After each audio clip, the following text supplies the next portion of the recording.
Budget को लेकर प्रदेश के चिकित्सा शिक्षा मंत्री विश्वास सारंग ने बयान दिया है, जहां पर उन्होंने कहा है कि बजट जन कल्याणकारी है।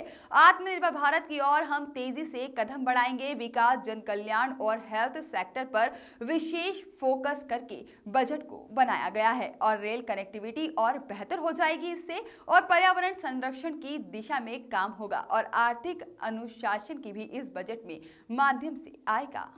और 602 ब्लॉक में क्रिटिकल हॉस्पिटल, क्रिटिकल केयर नहीं हॉस्पिटल, हाँ नहीं, और प्राइमरी से लेकर और टर्शरी केयर तक। देश को कितनी उम्मीदें पूरी हुई हैं? देश के यशस्वी प्रधानमंत्री नरेंद्र मोदी जी को और वित्त मंत्री निर्मला सीतारमण जी को बहुत बधाई।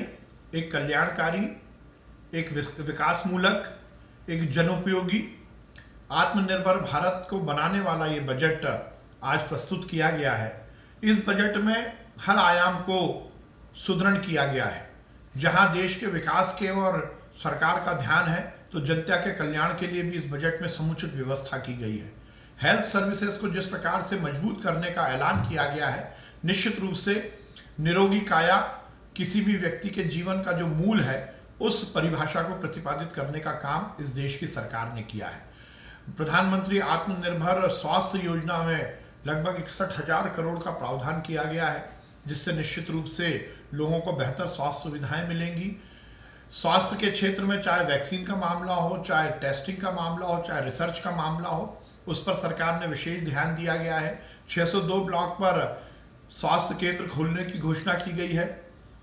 इस पूरे अभियान में लगभग 75 हाईटेक हॉस्पिटल बनाने की घोषणा की गई है।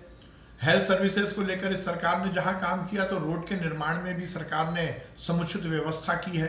रेलवे किसी भी देश का केवल आवागमन का साधन ही नहीं होता, बल्कि विकास की गाड़ी को भी आगे बढ़ाने वाला प्रकल्प होता है। 1,10,000 करोड़ का रेलवे के विकास के लिए जो प्रावधान किया गया है, वो निश्चित रूप से देश के लिए एक बेहतर दिन लेके आएगा, ऐसी हमें उम्मीद है।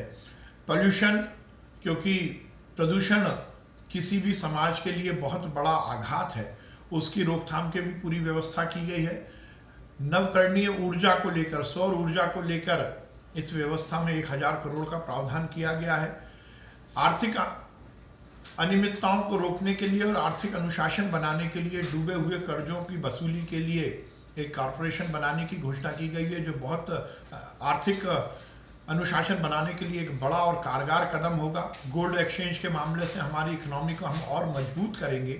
कुल जमा, चाहे शिक्षा की बात हो, चाहे रोजगार की बात हो, चाहे विकास की बात हो, चाहे कल्याण की बात हो, ये बजट निश्चित रूप से इस देश में नई उमंग लेके आएगा। और बजट प्रस्तुत होने के बाद जिस प्रकार से शेयर बाजार में उछाल आया है, ये इस बात को इंगित करता है कि निश्चित रूप से ये बजट इस देश की आर्थिक व्यवस्था को और मजबूत करेगा। स्टेट है वो, उसका क्या है?